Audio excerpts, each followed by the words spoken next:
Il primo dell'anno la scomparsa a causa del coronavirus del falconiere di Malcontenta Ivan Busso a soli 42 anni.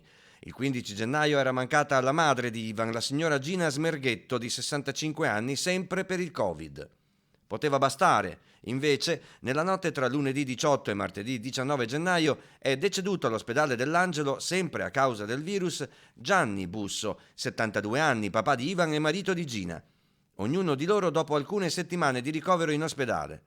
Per Gianni Busso il ritorno in reparto dopo la terapia intensiva aveva dato un po' di speranza alla nuora Elisa, la vedova del figlio Ivan. Sembrava stesse migliorando, invece il cuore non ha retto. Forse per i due coniugi verrà celebrato un unico funerale a Sant'Ilario di Malcontenta.